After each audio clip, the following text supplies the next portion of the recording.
Welcome back. Rafale ડીલને લઈને લોકસભામાં ભારે ધમાસાણ થયું। કોંગ્રેસ અધ્યક્ષ રાહુલ ગાંધીએ સીધા જ પ્રધાનમંત્રી મોદીને સવાલ પૂછતા કહ્યું કે સમગ્ર દેશ આજે પ્રધાનમંત્રી સામે આંગળી ચીંધી રહ્યો છે। લોકસભામાં રાહુલે ઓડિયો ટેપનો પણ ઉલ્લેખ કર્યો અને સદનને ઓડિયો ટેપ સંભળાવવાની પણ ઈચ્છા વ્યક્ત કરી, પરંતુ તેમની વિશ્વસનીયતા પર સવાલ ઉઠાડતા અરુણ જેટલીએ વિરોધ કર્યો। સ્પીકરે સુમિત્રા મહાજને પણ તેની પરવાનગી ન આપી, પરંતુ ત્યારબાદ પણ રાહુલ જેટલી આમને સામને જોવા મળ્યા।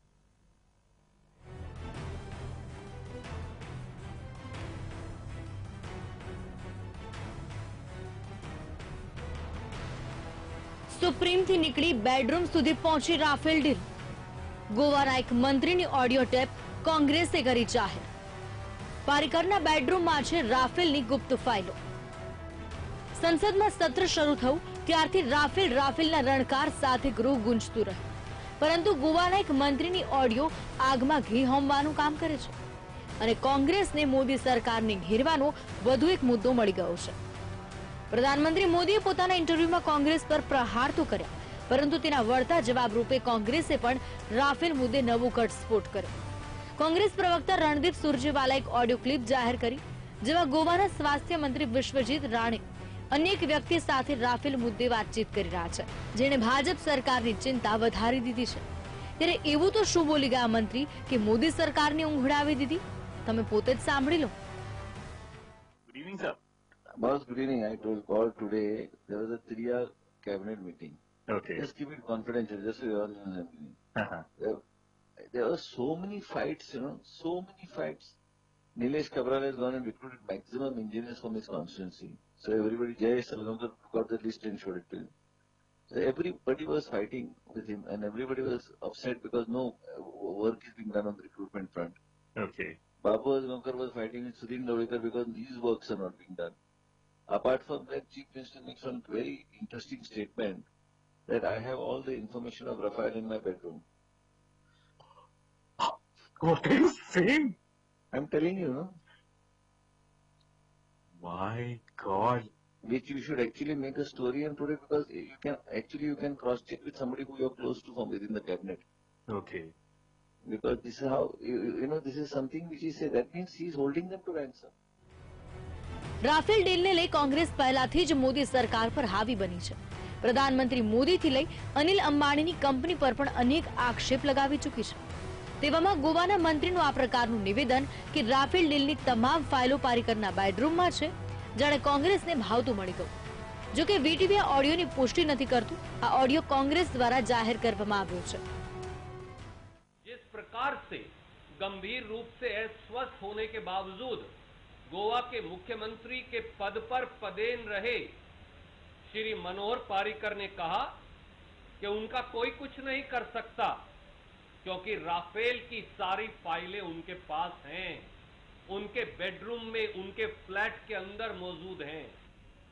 राष्ट्रीय सुरक्षा व राफेल खरीद घोटाले से जुड़े इस पूरे मामले में भाजपा के मुख्यमंत्री श्री मनोहर पारीकर वे पूर्व रक्षा मंत्री, उनका यह कहना राफेल के भ्रष्टाचार के सारे आरोपों की आज पुष्टि करता है कि राफेल में हर स्तर पर गड़बड़ झाला है।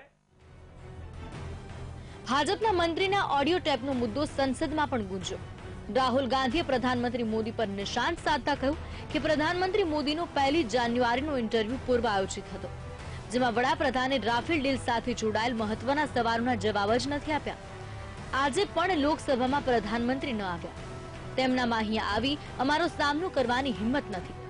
જો કે આ સાથે જ રાહુલ ગાંધીએ સંસદમાં ઓડિયો ટેપનો પણ ઉલ્લેખ કર્યો અને સંસદમાં સંભળાવવાની ઈચ્છા પણ વ્યક્ત કરી। જો કે રાહુલે જેવો ઓડિયો ટેપનો મુદ્દો ઉછાળ્યો કે અરુણ જેટલી મેદાનમાં આવી ગયા અને કહ્યું કે કોંગ્રેસ એક નકલી ટેપ ગૃહમાં ચલાવવા માંગે છે, જેની મંજૂરી ન આપી શકાય। હું પૂછવા માંગુ છું કે શું તેઓએ ટેપની સત્યતાને પ્રમાણિત કરી છે? सरकार के लोग कहते हैं कि सुप्रीम कोर्ट ने राफेल मामले पर निर्णय लिया, बट रियलिटी ये है कि सुप्रीम कोर्ट ने सिर्फ ये कहा है कि राफेल पे इंक्वायर करना हमारे जुरिस्डिक्शन में नहीं है। सुप्रीम कोर्ट ने ये नहीं कहा है कि जेपीसी लागू नहीं होनी चाहिए और पार्लियामेंट्री इंक्वायरी नहीं होनी चाहिए। कि ये जो टेप निकली है इसमें गोवा के चीफ मिनिस्टर ने कैबिनेट मीटिंग में सबके सामने बोला, मेरे पास राफेल की फाइलें पड़ी हुई हैं, मेरे घर में पड़ी हुई हैं, और राफेल का पूरा सच मेरे पास है और मुझे He then said, and this is what I have publicly referred to as an arithmetic which a kindergarten child understands. एक 500 का था जो हम ला रहे थे, जो ये लाए वो 1600 का है.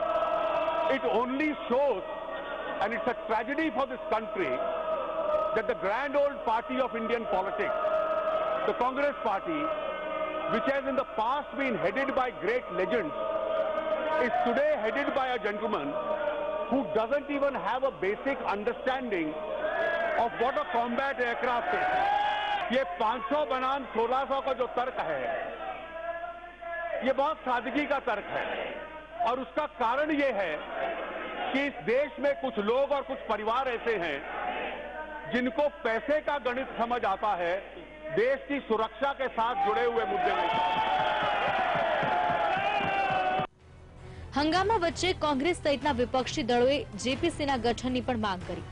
માત્ર કોંગ્રેસ જ નહીં, પરંતુ ભાજપના સહયોગી દળ શિવસેનાએ પણ સામે આવેલ ઓડિયો ક્લિપને લઈ રાફેલ મુદ્દે જેપીસી તપાસની માંગ કરી.